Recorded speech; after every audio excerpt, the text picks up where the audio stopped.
every political party has got their own strategies and own way of working. But to use caste and religion as a way of attracting votes in such a blatant manner, I have not seen anywhere.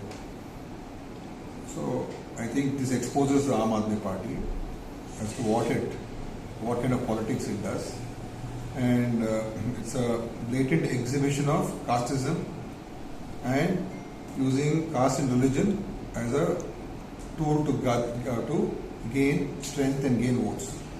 I think it's completely wrong, and it's going to backfire badly, and it has exposed AAP totally that they are a party with a hollow agenda, and their intention is not development of Goa or the development of the people of Goa.